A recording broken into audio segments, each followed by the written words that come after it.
ಒಂದು ಪರಿಶುದ್ಧ ನಾಮಕ್ಕೆ ಸ್ತೋತ್ರವಾಗಲಿ. ಅವಕಾಶವನ್ನು ಮಾಡಿಕೊಟ್ಟಂಥ ದೇವಸೇವಕರಾದಂಥ ಪಾಸ್ಟರ್ಗೂ ಮತ್ತು ಪಾಸ್ಟರ್ನವರಿಗೂ ಮತ್ತು ಸಭೆಯವರಿಗೂ ಕೂಡ ವೇದಿಕೆ ಮೇಲಿರುವಂಥ ಸೇವಕರು ಕೂಡ ನನ್ನ ಹೃದಯಪೂರ್ವಕವಾದ ಎಷ್ಟು ಮಂದಿ ಸಂತೋಷವಾಗಿದ್ದೀರ? ಸಂತೋಷನ ನನ್ನೆಷ್ಟು ಮಂದಿ ನೋಡಿದ್ದೀರ? ನಾನು ಎಷ್ಟು ಮಂದಿಗೆ ಪರಿಚಯ ಇದ್ದೀನಿ? ಪರಿಚಯ ಇಲ್ವಾ? ಪರಿಚಯ ಇದ್ದಂತ ನಿಮ್ಮ ಬಲಗೈ ತೋರಿಸಿ. ಅಣ್ಣ ಬಸಾಪುರ ಅವ್ರು ನಮ್ಮ ನೋಡಿದಾರೆ. ಇಲ್ಲಿ ಯಾರಿಗೆ ನನ್ನ ಪರಿಚಯ ಇಲ್ವಾ? ಇಲ್ವಾ? ಇದ್ದೀನ? ಓಕೆ. ಹಲ್ಲೆಲೂಯಾ. ನಾನೇನು ದೂರದವನೇನಲ್ಲ. ನಮ್ಮ ತವ್ರ ಮನೆ ನಾಗಸಮುದ್ರ, ನನ್ನ ಸ್ವಂತ ಊರು ಯರ್ದಮನಹಳ್ಳಿ, ಸೊಂಡೂರು ತಾಲೂಕು, ಬಳ್ಳಾರಿ ಡಿಸ್ಟಿಕ್ಕು.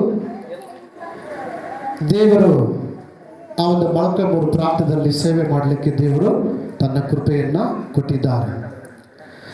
ಹಾಗಾಗಿ ದಯಮಾಡಿ ನಾವು ಸುಮ್ಮನೆ ಸಮಯವನ್ನು ವ್ಯರ್ಥ ಮಾಡುವುದು ಬೇಡ. ಎಲ್ಲರೂ ಮಣಕಲ್ ಹಾಕುವುದಾದರೆ ಮಣಕಲ್ ಹಾಕಬೇಕು. ದಯಮಾಡಿ ಇಲ್ಲಿಯವರೆಗೂ ನೀವು ಎದ್ದು ನಿಂತ್ಕೊಂಡಿದ್ದೀರಾ. ಈಗ ನನ್ನದೊಂದು ಚಿಕ್ಕದಾದಂಥ ಒಂದು ಮನವಿ, ಪ್ರಾರ್ಥನೆಯಲ್ಲಿ ನಿಮ್ಮನ್ನೇ ಒಪ್ಪಿಸಿಕೊಟ್ಟು ಯೇಸಯ್ಯ ಈ ಒಂದು ಪರಿಶುದ್ಧವಾದಂಥ ಒಂದು ದಿನದಲ್ಲಿ ನೀನು ನನ್ನೊಟ್ಟಿಗೆ ಮಾತನಾಡು. ನೀನು ಮಾತನಾಡುವುದಾದರೆ ನನ್ನ ಜೀವಿತ ಬದಲಾಗ್ತದೆ, ನನ್ನ ಸ್ಥಿತಿ ಬದಲಾಗ್ತದೆ ಎಂಬುದಾಗಿ ಪ್ರಾರ್ಥನೆಯಲ್ಲಿ ನಿನ್ನನ್ನೇನು ಒಪ್ಪಿಸಿಕೊಟ್ಟು ಆ ರೀತಿಯಾಗಿ ದೇವರಿಗೆ ಮೆಚ್ಚುಗೆಯಾಗಿ ಸಚಿವೇಜ್ಞವಾಗಿ ಒಪ್ಪಿಸಿಕೊಡುವುದಾದರೆ ದೇವರು ನಿನ್ನ ಸಂಗಡ ಮಾತಾಡಲಿಕ್ಕೆ ಆತನು ಶಕ್ತನಾಗಿದ್ದಾನೆ. ಎಲ್ಲರ ಸ್ತೋತ್ರ ಮಾಡು, ಎಲ್ಲರ ದಯಮಾಡಿ ಶಬ್ದವಾಗಿ ಶಬ್ದವಾಗಿ ಶಬ್ದವಾಗಿ ಶಬ್ದವಾಗಿ ಶಬ್ದವಾಗಿ ಹಾಲೆಲೂಯಾ. ವಂದನೆ ಸ್ವಾಮಿ. ಅಪ್ಪ, ಇಂಥ ಒಂದು ಒಳ್ಳೆ ಅವಕಾಶವನ್ನು ಮಾಡಿಕೊಟ್ಟಂತ ದೇವ ನಿಮಗೆ ಸ್ತೋತ್ರ, ಕೋಟಿ ಕೋಟಿ ವಂದನೆಗಳು. ಅಪ್ಪ, ಇಲ್ಲಿ ಬಂದಂಥ ಮಕ್ಕಳಿಗೆ ಯಾವ ರೀತಿ ವಾಕ್ಯವನ್ನು ಉಪದೇಶ ಮಾಡಬೇಕು, ಜ್ಞಾನವಿಲ್ಲದಂಥ ನನ್ನನ್ನ, ಬಲಹೀನರಂತ ನನ್ನನ್ನ ನಿನ್ನ ಸೇವೆಗೆ ಹಾರಿಸಿಕೊಂಡು ಅಪ್ಪ ನನಗೆ ತಲಾಂತಗಳನ್ನು ವರಗಳನ್ನು ಕೊಟ್ಟು ಅಭಿಷೇಕವನ್ನು ಕೊಟ್ಟು ನಮ್ಮನ್ನು ಉಪಯೋಗ ಮಾಡಿಕೊಳ್ತಾ ಇದ್ದಕ್ಕಾಗಿ ಸ್ತೋತ್ರ. ಹೌದೇಸಯ್ಯ, ನಿನ್ನ ವಾಕ್ಯ ಕೇಳುವಂತೆ ನಿನ್ನ ಮಕ್ಕಳನ್ನ ಒಂದು ಸಾರಿ ಜ್ಞಾಪಕ ಮಾಡಿಕೋದೆವು. ಯಾರ್ಯಾರ ಸ್ಥಿತಿಗತಿಗಳು ಏನಾಗಿದೆ ಅನ್ನೋದಕ್ಕೆ ಗೊತ್ತಿಲ್ಲ. ಆದ್ದರಿಂದ ನಿಮಗೆಲ್ಲವೂ ಗೊತ್ತುಂಟು ರಾಜ್ಯ. ನಿನ್ನ ವಾಕ್ಯವನ್ನು ಕೇಳುವಾಗ ಅವರ ಮಾಂಸ ಖಂಡಗಳಲ್ಲಿ ರಹಸ್ಯವಾಗಿ ಅಡಗಿರುವಂತ ಎಲ್ಲ ದುರಾತ್ಮಗಳು ಹೊರಗಡೆ ಬರಲಿ ಎಂಬುದಾಗಿ ಜ್ಞಾಪಿಸ್ತೇವೆ. ಯೇಸು ನಾಮದಲ್ಲಿ ನಿನ್ನ ಬಲವಾದ ಅಭಿಷೇಕ, ನಿನ್ನ ಬಲವಾದ ಮಹಿಮೆ, ನಿನ್ನ ಬಲವಾದ ಪ್ರಭಾವ ಪ್ರತಿಯೊಂದು ಮಕ್ಕಳ ಮೇಲೆ ಇಳಮಾಡಪ್ಪ. ನಿಮಗೆ ಸ್ತೋತ್ರ. ಎಲ್ಲ ಸೈತಾನನ ಎಲ್ಲ ಮೊಗಗಳು ಮುರಿಯಲ್ಪಡಲಿ, ಎಲ್ಲ ನಿಮ್ರೋಧನ ಸಾಮ್ರಾಜ್ಯ ಬಿದ್ದು ಹೋಗಲಿ, ನಿನ್ನ ರಾಜ್ಯವು ಕಟ್ಟಲ್ಪಡಲಿ, ನಿನ್ನ ರಾಜ್ಯವು ಬೆಳಕಿಗೆ ಬರಲಿಕ್ಕಂತ ನಿಮಗೆ ಸ್ತೋತ್ರ. ಹೌದೇಸಯ್ಯ, ನನ್ನೊಂದಿಗೆ ನೀನು ಮಾತನಾಡು. ಬಾಯಿಗೆ ಬಾಯಿಯಾಗಿ, ನಾಲಿಗೆಗೆ ನಾಲಿಯಾಗಿ ನೀನು ಮಾತನಾಡು. ನನ್ನ ಶಿಲ್ಬೆಯಲ್ಲಿ ಮರಮಾರ್ಚಿಕೋ ದೇವರೇ. ಆತ್ಮದೇವ, ನೀನು ಮಾತನಾಡು, ನೀನು ಮಾತನಾಡು ಸ್ವಾಮಿ. ಹಲ್ಲೆಲೂಯಾ. నా సొంత ఆలోచనలే కలిగించిన నష్టము, నీకు కలిగిన ఆలోచనలే నాకు లాభమాయనే. నా సొంత ఆలోచనలే కలిగించిన నష్టము, నీకు కలిగిన ఆలోచనలే నాకు లాభమాయనే. ఆలోచన కర్త, ఆలోచన కర్త, నీ ఆలోచనలే నాకు లాభమై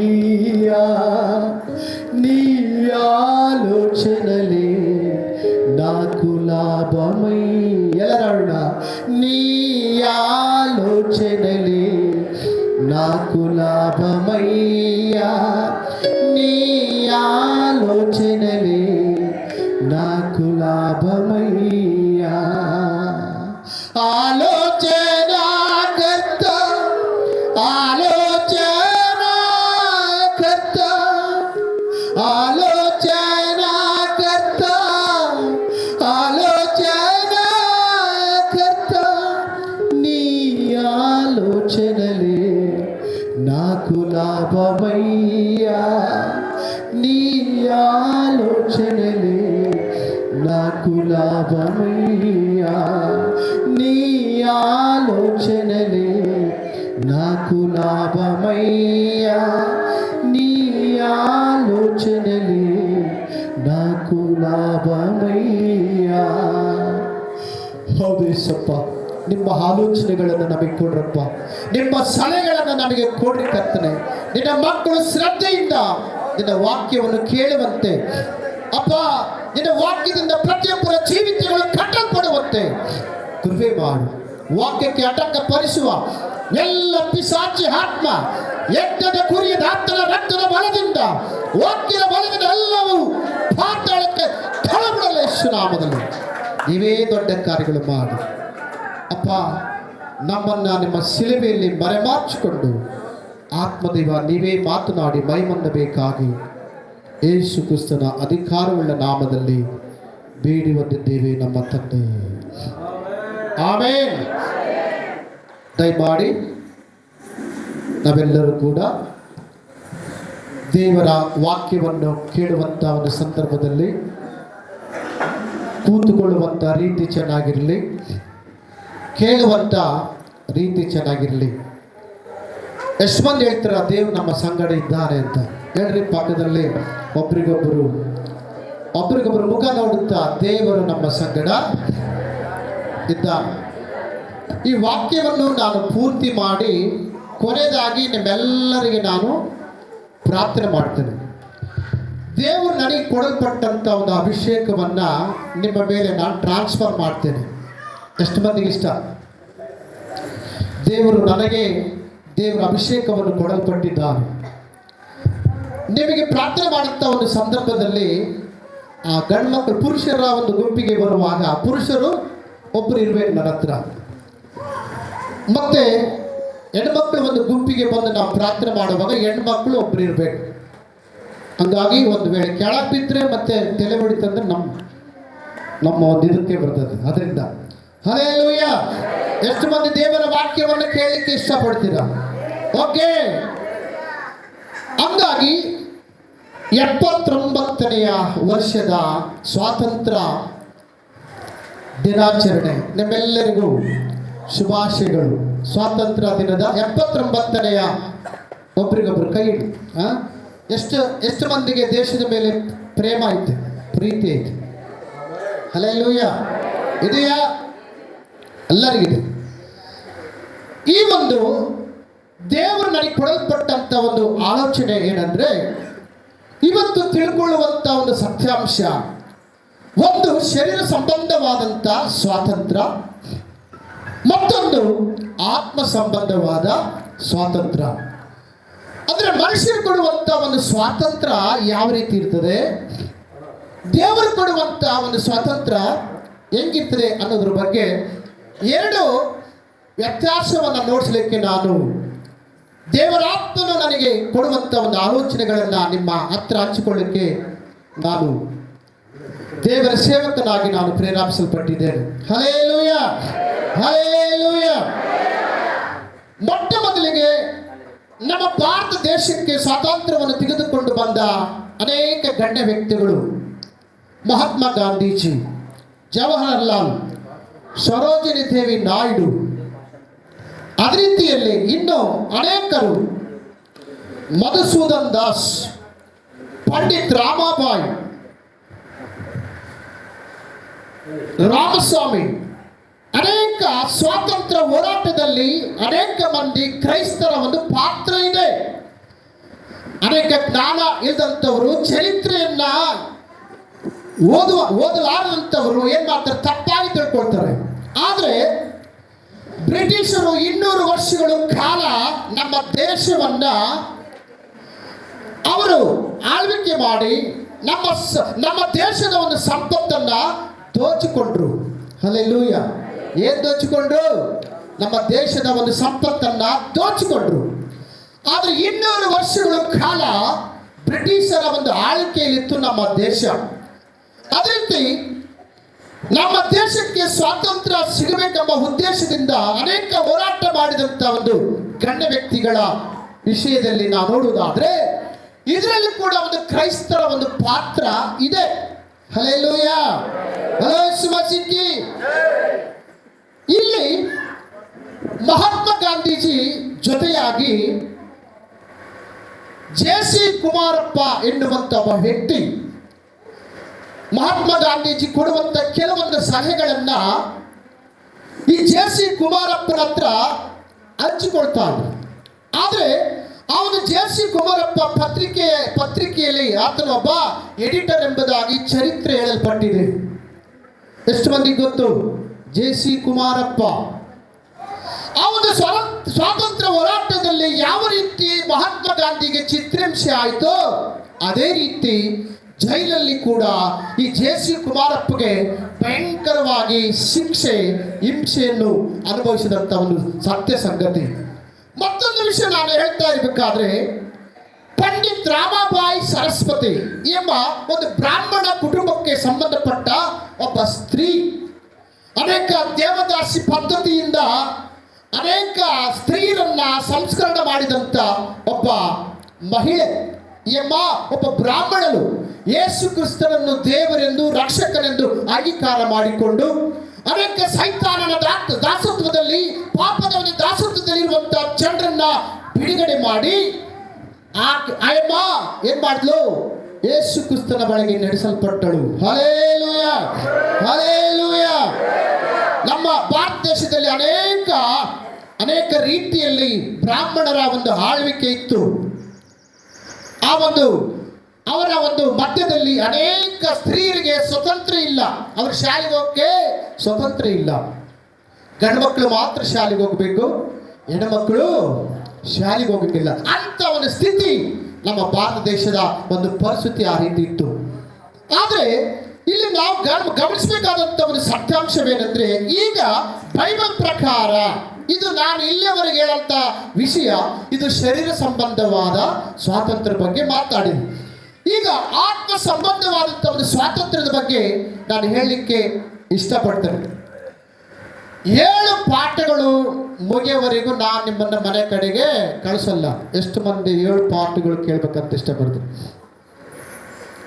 ಎಷ್ಟು ಪಾಠ? ಅವ್ರು ಪಾಸ್ಟ್ ಏನನ್ನ ಬೇಜಾರು ಮಾಡ್ಕೊಳ್ರಿ, ಇಲ್ಲಿ ಕೂತ್ಕೊಂಡಿರೋದು ಏನನ್ನ ನನ್ನ 7 ಪಾಠಗಳು ಮುಗಿಯವರೆಗೂ ನಾನಂತೂ ನಿಮ್ಮನ್ನ ಹೊರಗಂತೂ ಬಿಡುವುದಿಲ್ಲ. ಎಷ್ಟು ಮಂದಿ ನನಗೆ ನಾನು ಮಾತಾಡುತ್ತ ಮಾತುಗಳು ಎಷ್ಟು ಮಂದಿಗೆ ಇಷ್ಟ ಆಗ್ತದೆ? ಇಷ್ಟೇನಾ? ಹಲ್ಲೆಲೂಯಾ. ನಂಬರ್ 1, ಮೊಟ್ಟ ಮೊದಲಿಗೆ ಸೈತಾನನ ದಾಸತ್ವದಿಂದ ಸ್ವಾತಂತ್ರ್ಯ. ಆದರೆ ಪಿಶಾಚಿಯಾದಂಥ ಸೈತಾನನು ದೇವರ ಮಕ್ಕಳಾದಂಥ ನಾವು ಅವನ ಒಂದು ಕಾಲ್ ಕೆಳಗಿರಬೇಕಂತ ಸೈತಾನನು ಬಯಸುತ್ತಾನೆ. ದೇವರು ಯಾವ ರೀತಿ ಆರಾಧನೆಯನ್ನು ಪಡ್ಕೊಳ್ತಾನೋ ಅದೇ ರೀತಿ ಪಿಶಾಚಿಯಾದಂಥ ಸೈತಾನನು ಕೂಡ ದೇವರ ಮಕ್ಕಳಾದಂಥ ನಾವು ಆ ಸೈತಾನನಿಗೆ ದಾಸರಾಗಬೇಕು ಅಂತ ಅವನು ಬಯಸುತ್ತಾನೆ. Hallelujah, hallelujah. ಅದೇ ರೀತಿ ನಾವು ಯೆಶಾಯ ಪ್ರವಾದನೆ ಗ್ರಂಥ 14ನೇ ಅಧ್ಯಾಯ ನೋಡುವಾಗ ಅಲ್ಲಿ 13-14-15 ವಚನ ನೋಡುವಾಗ ನಾನು ದೇವರ ನಕ್ಷತ್ರಗಳಕ್ಕಿಂತ ಮೇಲೆ ಹೋಗಿ ನನ್ನದೇ ಆದಂಥ ಸಿಂಹಾಸನವನ್ನು ಕಟ್ಟಿ ನಾನು ದೇವರಿಗೆ ಸರಿಸಮಾನರಾಗುತ್ತೇನೆ ಅಂತ ಅವನು ಬಯಸ್ತಾನೆ. ಯಾವಾಗಾದ್ರೂ ಸೈತಾನನು ಆ ರೀತಿಯಾಗಿ ಬಯಸಲ್ಪಟ್ಟಾಗ ಅವರ ಅಂತರಂಗದಲ್ಲಿರುವಂತಹ ಆಲೋಚನೆಗಳನ್ನು ಕಂಡುಕೊಂಡಂತ ದೇವರು ಪರಲೋಕದಿಂದ ಅವನನ್ನು ಕೆಳಗೆ ತಳ್ಳಲ್ಪಡುತ್ತಾನೆ. ಹಲ್ಲೆಲೂಯಾ, ಅದೇ ರೀತಿ ನಾವೊಂದು ಮಾತು ಓದೋಣ. ಗಲಾತ್ಯ ಪುಸ್ತಕ 4ನೇ ಅಧ್ಯಾಯ 8ನೇ ವಚನ ಯಾರಾದ್ರೂ ಓದ್ಬೇಕಂತ ನಾನು ಬಯಸ್ತೇನೆ, ದಯಮಾಡಿ. ನೀವು ಜ್ಞಾನವಿಲ್ಲದವರಾಗಿ ದೇವರಲ್ಲದವಗಳಿಗೆ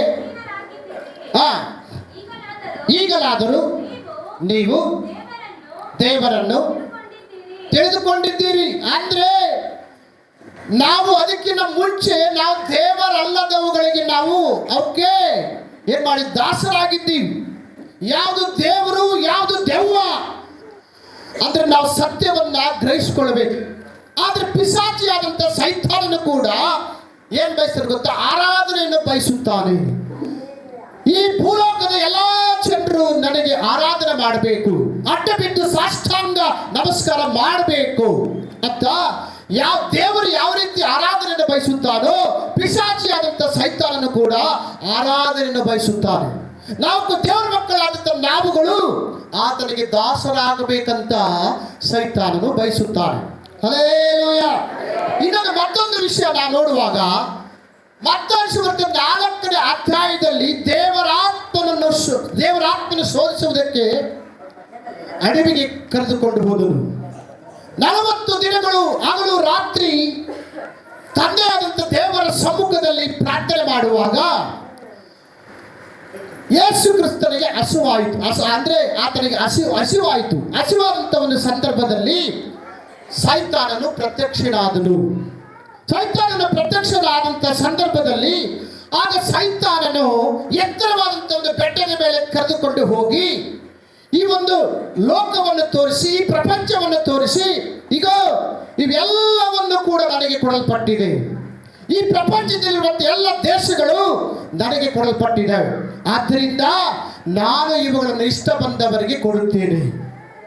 ನೀನು ನನಗೆ ಅಡ್ಡ ಬಿದ್ದರೆ ನಾನು ಇವುಗಳೆಲ್ಲವನ್ನು ನಿನಗೆ, ಇವುಗಳ ವೈಭವವನ್ನು ನಾನು ನಿನಗೆ ಕೊಡುತ್ತೇನೆ ಅಂತ ಪಿಶಾಚಿಯಾದಂಥ ಸೈತಾನನು ಯೇಸು ಕ್ರಿಸ್ತನನ್ನೇ ಪ್ರೇರೇಪಿಸ್ತದೆ. ಮತ್ತೆ ಸೃಷ್ಟಿಕರ್ತನಾದಂಥ ಯೇಸು ಕ್ರಿಸ್ತನನ್ನೇ ಪ್ರೇರೇಪಿಸಲ್ಪಟ್ಟಾಗ ಅದ್ರ ನಾನು ನೀನು ಎತ್ತರು ಯಾರು? ನಾವು ದೇವರುಗಳ.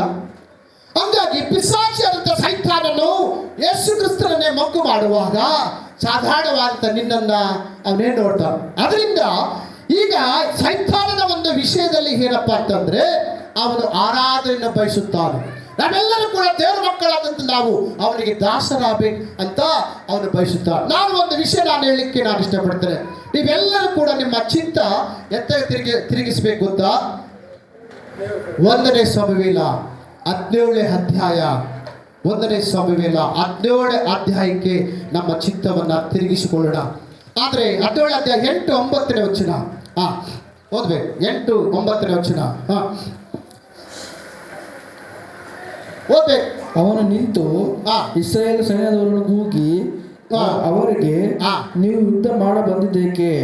ನಾನು ಫಿಲಿಷ್ಟಿಯನು, ನೀವು ಸೌಲನ ಸೇವಕರು. ನಿಮ್ಮಲ್ಲಿ ಒಬ್ಬನನ್ನು ಆರಿಸಿಕೊಂಡು ನನ್ನ ಬಳಿಗೆ ಕಳುಹಿಸಿರಿ. ಅವನು ನನ್ನೊಡನೆ ಯುದ್ಧ ಮಾಡಿ ನನ್ನನ್ನು ಸೋಲಿಸಿದರೆ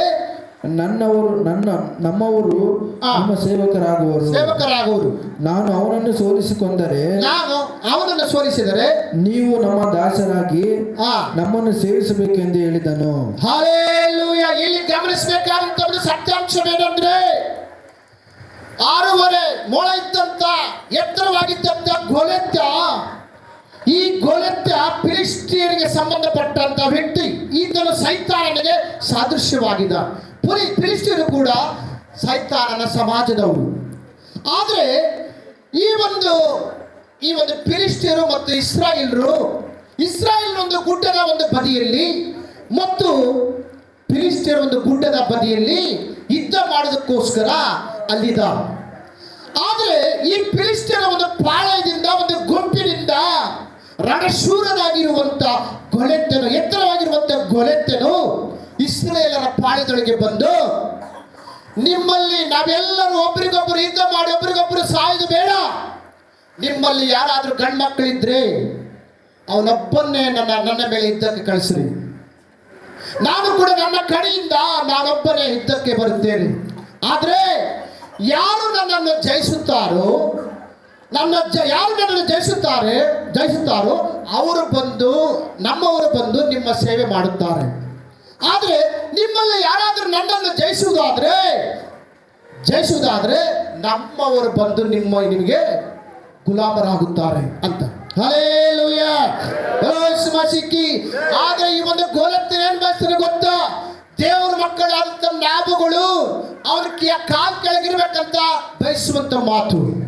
ಆದ್ರೆ ದೇವರ ಮಕ್ಕಳಾದಂತ ನಾವುಗಳು ಅವರಿಗೆ ದಾಸತ್ವ ಮಾಡ್ಬೇಕಂತ ಗೋಲೆತ್ತ ಬಯಸ್ತಾ ಇದ್ದಾನೆ. ಆದ್ರೆ ಇಲ್ಲಿ ಪರಿಸ್ಥಿತಿ ಏನಾಗ್ತದೆ ಗೊತ್ತಾ? ಇಸ್ರಾಯೇಲಿನ ಮಕ್ಕಳಲ್ಲಿ ಒಬ್ಬನಾದಂತ ದಾವೀದು, ಕುರಿ ಕಾಯುವಂತ ದಾವೀದು, ಒಂದು ಸಾರಿ ತನ್ನ ತಂದೆ ಆದಂತ ಇಷಾಯಿ ಒಂದು ಕುರಿ ಕಾಯುವಂತ ಒಂದು ದಾವೀದನ ಬಳಿಗೆ ಹೋಗಿ ಆಗ ದಾವೀದನಿಗೊಂದು ಮಾತು ಹೇಳ್ತಾನೆ. ಇಗೋ ಅಪ್ಪ, ಈಗ ನಿನ್ನ ಅಣ್ಣಂದಿರು ಯುದ್ಧದಲ್ಲಿ ರಣರಂಗದಲ್ಲಿದ್ದಾರೆ.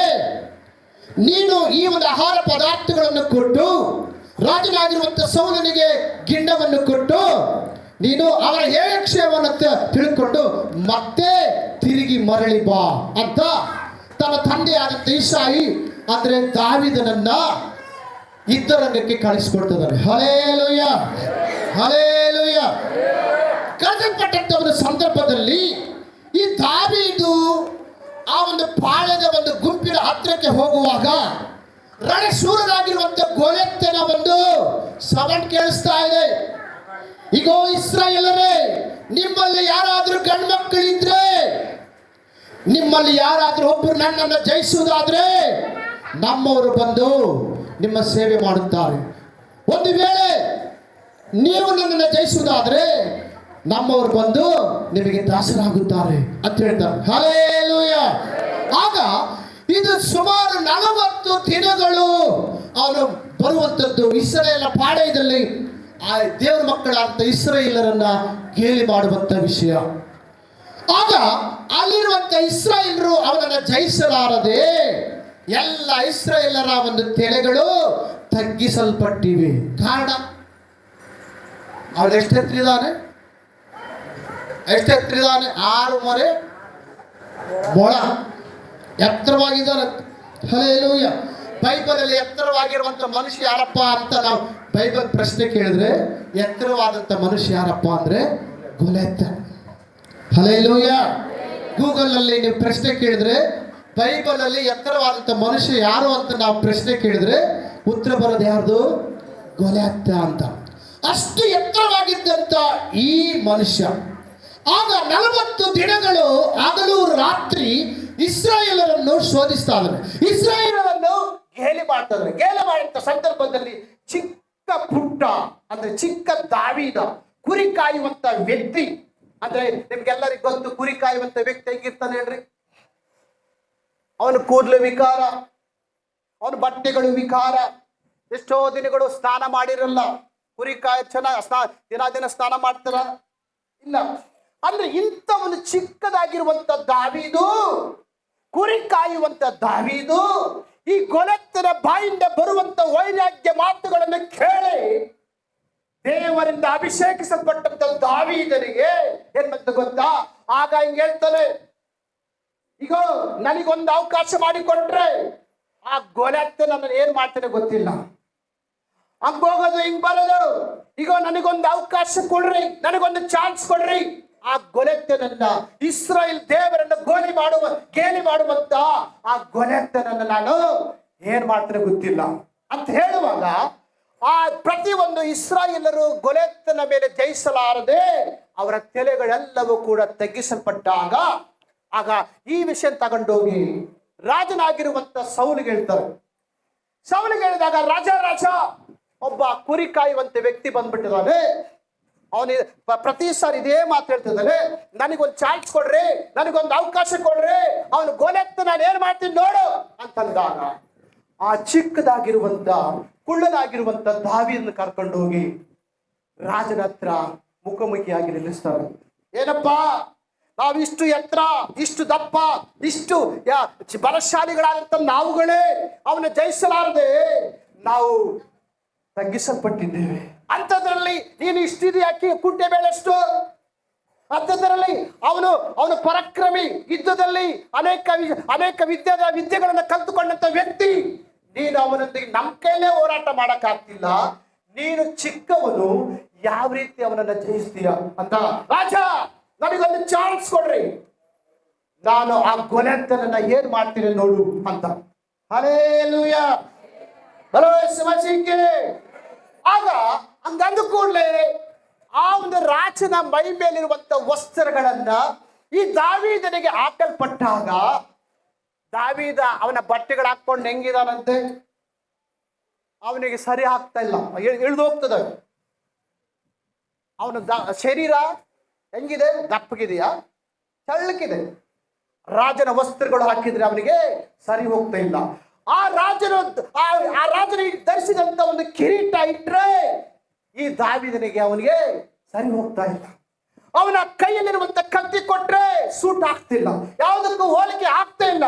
ಆದ್ದರಿಂದ ಈಗ ರಾಜ, ನಿನ್ನ ವಸ್ತ್ರಗಳು ಬೇಡ, ನಿನ್ನ ಆಯುಧಗಳು ಬೇಡ, ನನಗೆ ಯಾವುದೂ ಬೇಡ. ದೇವ್ರು ನನಗೆ ಕೊಟ್ಟಂತ ಒಂದು ಜ್ಞಾನದಿಂದ ಆ ಗೊಲೆತನ ಮೇಲೆ ನಾನು ಯುದ್ಧ ಮಾಡುತ್ತೇನೆ. ಹಲ್ಲೆಲೂಯಾ. ಹಾಗಾದ ಕೂಡಲೇ ಆಗ ಈ ಚಿಕ್ಕದಾಗಿರುವಂತ ದಾವೀದು ರಣರಂಗದಲ್ಲಿ ಯುದ್ಧಕ್ಕೆ ಗೊಲೆತನಿಗೆ ವಿರುದ್ಧವಾಗಿ ಯುದ್ಧ ಮಾಡ್ತದಾನೆ. ಯಾವ ರೀತಿ ಅಂದ್ರೆ, ಅವನು ಪ್ರತಿ ಸಾರಿ ಇಸ್ರಾಯೇಲ್ ದೇವರಾದಂತ ಯೆಹೋವನನ್ನು ಗೇಲಿ ಮಾಡುವಾಗ ಅದನ್ನು ಸಹಿಸಲಾರಂತ ದಾವೀದ ಏನ್ ಮಾಡ್ತಾರೆ ಗೊತ್ತಾ, ಒಂದು ಏನಂತಾರೆ ಅದನ್ನ ಕವಣೆ ಕಲ್ಲು ಅಂತಾರೆ ಅಲ್ಲ, ಆ ಕಲ್ಲನ್ನ ಮಧ್ಯದಲ್ಲಿ ಇಟ್ಟುಕೊಂಡು ಗುಬ್ಬಿಗೆ ಪರ್ರ ಅಂತ ಬಿಡ್ತಾರಲ್ಲ, ಅದೇನುತ್ತಾರೆ ಕವಣೆ. ಆಗ ಹಳ್ಳದ ಒಂದು ಬದಿಯಲ್ಲಿ ಹೋಗಿ 5 ಕಲ್ಲುಗಳನ್ನ ಆರಿಸ್ಕೊಳ್ತಾನೆ. ಒಂದೊಂದು ಕಲ್ಲಿಗೆ ಒಂದೊಂದು ಹೆಸರು ಇಡ್ತಾನೆ, ಒಂದೊಂದು ಹೆಸರಿಡ್ತಾನೆ. ಹೆಸರಿಟ್ಟಾಗ ಮತ್ತೆ ಚೀಲದಲ್ಲಿ ಹಾಕೊಂಡು, ಆಗ ಪರಾಕ್ರಮಿಯಾದ ದೇವರು ಎನ್ನುವಂತ ಹೆಸರಿಟ್ಟಂತ ಒಂದು ಕಲ್ಲನ್ನ ಕೈಗೆತ್ತಿಕೊಂಡು, ಆಗ ತನ್ನ ಒಂದು ಕವಣೆ ಒಂದು ಪಟ್ನಿಯಲ್ಲಿ ಕಲ್ಲನ್ನ ಇಟ್ಟು ಆಗ ಅಂತ ಬಿಡ್ತಾನೆ. ಬಿಟ್ಟಾಗ ಅಷ್ಟು ಎತ್ತರವಾಗಿದ್ದಂತ ಒಂದು ಗೊಲೆತ ಒಂದೇ ಸಾರಿಗೆ ಅವನು ದಾವೀದನ ಮುಂದೆ ಬೀಳುತ್ತಾನೆ. ಹಲ್ಲೆಲೂಯಾ. ಆಗ ದಾವೀದನ ಮುಂದೆ ಬಿದ್ದಾಗ ಆ ಒಂದು ಗೊಲೆತನ ಕತ್ತಿಯನ್ನೇ ಹಿಡಿದು, ಗೊಲೆತನ ಒಂದು ಖಡ್ಗವನ್ನೇ ಹಿಡಿದು ಅವನ ಶಿರಛೇದವನ್ನು ಮಾಡ್ತಾನೆ. ಹಲ್ಲೆಲೂಯಾ.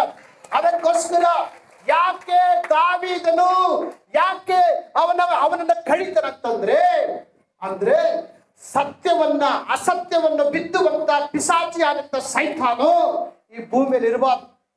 ಹಲ್ಲೆಲೂಯಾ. ಅದಕ್ಕೋಸ್ಕರ ಆ ಗೊಲೆತನ ತಲೆಯನ್ನು ಕಡಿಯಲ್ಪಡುತ್ತಾನೆ.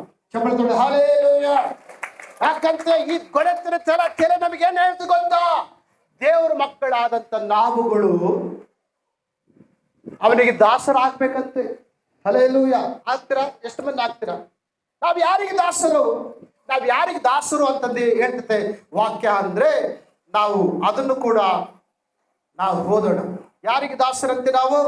1 ಪೇತ್ರ 2ನೇ ಅಧ್ಯಾಯ 16ನೇ ವಚನ ಓದ್ಬೇಕು ದಯಮಾಡಿ. 1 ಪೇತ್ರ 2ನೇ ಅಧ್ಯಾಯ 16ನೇ ವಚನ, 15-16 ಓದಿದ್ರು ಕೂಡ ಇನ್ನೂ ಒಳ್ಳೆಯದು. ಸ್ವತಂತ್ರರಂತೆ ನಡೆದುಕೊಳ್ಳಿರಿ. ಆದರೆ ಕೆಟ್ಟತನವನ್ನು ಬರಮಾಡುವುದಕ್ಕೆ ನಿಮ್ಮ ಸ್ವಾತಂತ್ರ್ಯವನ್ನು ಉಪಯೋಗಿಸಬೇಡಿರಿ. ನೀವು ದೇವರಿಗೆ ದಾಸರಾಗಿದ್ದೀರಲ್ಲ. ಎಲ್ಲರನ್ನು ಸನ್ಮಾನಿಸಿರಿ, ಸಹೋದರರನ್ನು ಪ್ರೀತಿಸಿರಿ. ಇಲ್ಲಿ ಗಮನಿಸಬೇಕಾದಂತ ಸತ್ಯಾಂಶವೇನೆಂದ್ರೆ, ನಾವು ಸೈತಾನನಿಗೆ ದಾಸರಲ್ಲ. ಇಲ್ಲಿ ಕೂತ್ಕೊಂಡಂತ ನೀವೆಲ್ಲರೂ ಕೂಡ ಯಾರಿಗೆ ದಾಸರು? ನಾವು ದೇವರಿಗೆ ಮಾತ್ರನೇ ದಾಸರು. ಎಷ್ಟು ಮಂದಿ ಸೈತಾನಿಗೆ ದಾಸರು ಅಂತ ಹೇಳ್ತೀರಾ? ಎಷ್ಟು ಮಂದಿ ಸೈತಾನನಿಗೆ ದಾಸತ್ವ ಮಾಡ್ಬೇಕಂತ ಹೇಳ್ತೀರಾ? ಎಷ್ಟು ಮಂದಿ ಸೈತಾನನಿಗೆ ಬಿಟ್ಟು ಕೆಲಸ ಮಾಡ್ಬೇಕಂತ ಹೇಳ್ತೀರಾ? ಎಷ್ಟು ಮಂದಿ ಅವನ ಒಂದು ದಾಸತ್ವದಲ್ಲಿ ಇರ್ಬೇಕಂತ ಬಯಸ್ತೀರಾ? ಆದ್ರೆ ನಾವು ಸೈತಾನನಿಗೆ ದಾಸತ್ವ ಮಾಡೋದಲ್ಲ, ನಾವು ದೇವರಿಗೆ ದಾಸರು. ಹೇಳ್ಬೇಕು, ಯಾರಿಗೆ ದಾಸರು? ನಾವು ಪಿಶಾಚ ಸೈತಾನಿಗೆ ದಾಸರಲ್ಲ. Hallelujah, hallelujah. ಅದೇ ರೀತಿ ನಂಬರ್ 1, ಮೊಟ್ಟ ಮೊದಲಿಗೆ ಸೈತಾನನ ದಾಸತ್ವದಿಂದ ಸ್ವಾತಂತ್ರ್ಯ. ಇವಾಗ ಇಸ್ರಾಯೇಲರಿಗೆ ಯಾರಿಂದ ಸ್ವಾತಂತ್ರ್ಯ ಬಂತು? ಗೊಲ್ಯಾತ್ಯನಿಂದ, ಅವನ ಭಯದಿಂದ ಬಿಡುಗಡೆಯಾಗಿ ಈ ಒಂದು ಇಸ್ರಾಯೇಲರಿಗೆ ಸ್ವಾತಂತ್ರ್ಯ ಸಿಕ್ಕಿತು. ಹಲ್ಲೆಲೂಯಾ. ನಂಬರ್ 2, ಎರಡನೇದಾಗಿ ಪಾಪ ಎಂಬ ದಾಸತ್ವದಿಂದ ಸ್ವಾತಂತ್ರ್ಯ. ಎಷ್ಟು ಮಂದಿ ಪಾಪದಿಂದ ಬಿಡುಗಡೆ ಹೊಂದಿಕೆ ಹೋಗ್ಬೇಕಂತ ಎಷ್ಟು ಮಂದಿ ಇಷ್ಟಪಡ್ತೀರಾ? ಓದ್ಬೇಕು. ರೋಮಾಪುರದ ಪತ್ರಿಕೆ 6ನೇ ಅಧ್ಯಾಯ 14ನೇ ವಚನ ಓದೋಣ. ಅದಕ್ಕೆ ನಿಮ್ ಕೈ ಕೊಟ್ಟಿದ್ದು ಜಲ್ದಿ ಓದ್ತೀರಂತ. ಕೆಲಸ ಆಗ್ತಿಲ್ಲ. ಯಾಕೆಂದರೆ ಪಾಪವು ನಿಮ್ಮ ಮೇಲೆ ಅಧಿಕಾರ ನಡೆಸಲು ನೀವು ಧರ್ಮಶಾಸ್ತ್ರಕ್ಕೆ ಅಧೀನರಲ್ಲ. ನೀವು ಧರ್ಮಶಾಸ್ತ್ರಕ್ಕೆ ಅಧೀನರಲ್ಲ, ಕೃಪೆಗೆ ಅಧೀನರಾಗಿದ್ದೀರಷ್ಟೇ. ಕೃಪೆಗೆ ಅಧೀನರಾಗಿದ್ದೀರಿ. ನಾವು ಧರ್ಮಶಾಸ್ತ್ರಕ್ಕೆ ಅಧೀನರಲ್ಲ, ನಾವು ಯೇಸು ಕ್ರಿಸ್ತನ ಒಂದು ಕೃಪೆಗೆ ಅಧೀನರಾಗಿದ್ದೀವಿ. ಈಗ ಪಾಪವು ನಮ್ಮನ್ನು ಆಳ್ವಿಕೆ ಮಾಡುವುದಿಲ್ಲ. Hallelujah, hallelujah. ಅಂತ ಒಂದು ಪಾಪ ಎಂಬ ಬಂಧನಗಳಿಂದ ದೇವರು ಅದನ್ನ ಮುರಿಯಲ್ಪಟ್ಟು, ಅದನ್ನ ಸಿಲುಬೆಯಲ್ಲಿ ಜಡಿಯಲ್ಪಟ್ಟು ನಮಗೆ ಬಿಡುಗಡೆಯನ್ನ ತೆಗೆದುಕೊಂಡು ಬಂದಿದ್ದಾರೆ. ನಮಗೆ ಯೋಚನೆಯನ್ನ ದೇವರು ತೆಗೆದುಕೊಂಡು ಬಂದಿದ್ದಾರೆ. ಹಲ್ಲೆಲೂಯಾ. ಒಂದು ವಿಷಯ ನಾನು ಹೇಳಲಿಕ್ಕೆ ಇಷ್ಟಪಡ್ತೀನಿ. ಒಂದು ಉದಾಹರಣೆ. ಒಂದು ಸಾರಿ ಒಂದು ಮನೆಯಲ್ಲಿ ತಾಯಿ ಮಗು ಇದ್ರಂತೆ. ಯಾರವರು? ತಾಯಿ ಮಗು. ಆ ಮಗುವಿನ ಹೆಸರು ಹೆಸರೇನಂದ್ರೆ ಕವಿತಾ. ಈ ಕವಿತಾ ತನ್ನ ತಾಯಿ ಬಳಿಗೆ ಬಂದು, ಅಮ್ಮ, ನನ್ನ ಫ್ರೆಂಡ್ಸ್ ಎಲ್ಲ ಮನೆಗೆ ಬರ್ತಾ ಇದಾರೆ, ಆ ಬಂದಂತ ನನ್ನ ಸ್ನೇಹಿತರಿಗೆ ಏನಾದರೂ ತಿಂಡಿ ತಿನಿಸುಗಳನ್ನು ಮಾಡಿ ನೀನು ಟೇಬಲ್ ಮೇಲೆ ಇಟ್ಟಿರಬೇಕು ಅಂತ ಹೇಳ್ತಾರೆ. ಆಯ್ತಮ್ಮ, ನಿನ್ನ ಸ್ನೇಹಿತರಿಗಾಗಿ ನಾನು ರುಚಿಕರವಾದಂತ ಒಂದು ಪದಾರ್ಥಗಳನ್ನ, ತಿಂಡಿಯನ್ನ ಮಾಡಿ ಟೇಬಲ್ ಮೇಲೆ ಇಡ್ತೀನಿ. ಆದ್ರೆ ನೀನು ಟೇಬಲ್ ಮೇಲೆ ಇಡಬೇಕು, ಅಡಿಗೆ ಮನೆ ಬಿಟ್ಟು ಹೊರಗೆ ಬರಬಾರ್ದು ಅಂತ ಹೇಳ್ತಾರೆ. ಆಯ್ತಮ್ಮ.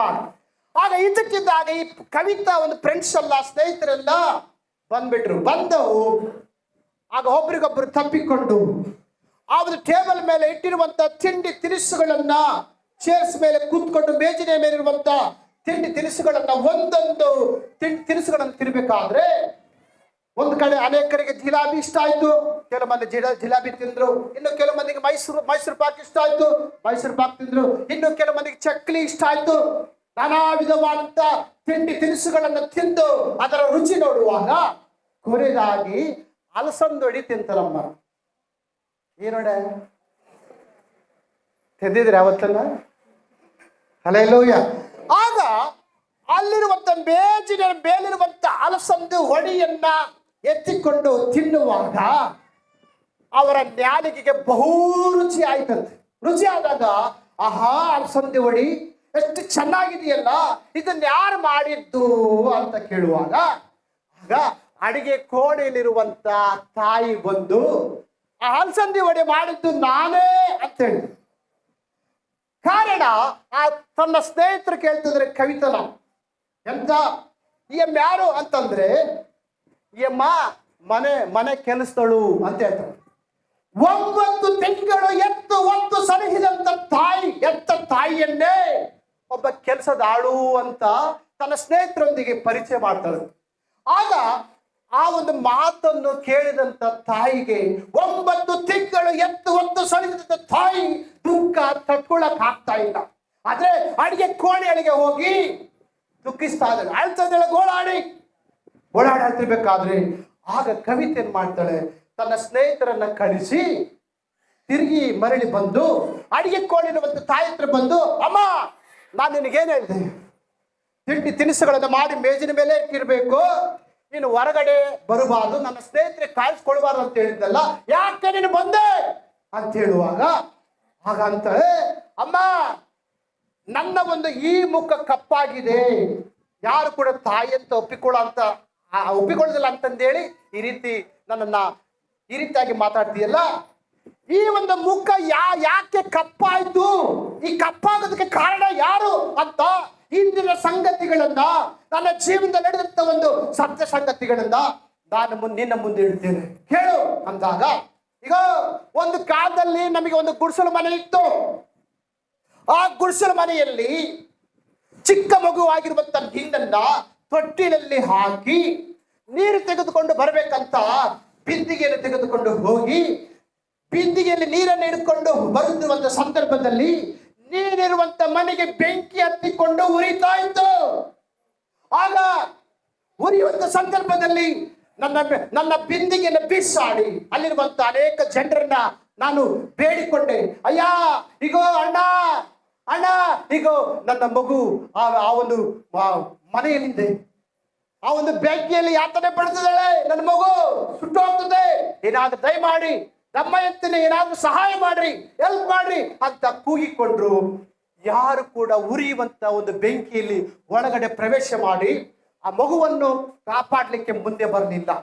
ಆದ್ರೆ ಈ ತಾಯಿ ಏನ್ ಮಾಡ್ತಾರೆ ಗೊತ್ತಾ, ನನಗೇನಾದ್ರೂ ಆಗಲಿ ಒಟ್ಟು ನನ್ನ ಮಗು ಚೆನ್ನಾಗಿರ್ಬೇಕು ಅಂತ ಹೇಳಿ ಆ ಒಂದು ಬೆಂಕಿಯಲ್ಲಿ ಉರಿಯುವಂತ ಬೆಂಕಿಯಲ್ಲಿ ಒಳಗಡೆ ಪ್ರವೇಶ ಮಾಡಿ ಆ ತೊಟ್ಟಿನಲ್ಲಿರುವಂತ ಮಗುವನ್ನ ಕೈಗೆತ್ತಿಕೊಂಡು ಆಗ ಹೊರಗಡೆ ಬರಂತ ಒಂದು ಸಂದರ್ಭದಲ್ಲಿ ಆ ಕಡೆ ಈ ಕಡೆ ಒಂದು ಬೆಂಕಿ ತಗಲಿ ಆ ತಾಯಿಯ ಒಂದು ಮುಖ ಏನಾಗಿತ್ತಂದ್ರೆ ಕಪ್ಪಾಗಿತ್ತು. ಆದ್ರಿಂದ ಈಗ ಹೇಳು, ನನ್ನ ಮುಖ ಯಾಕೆ ಕಪ್ಪಾಯ್ತು?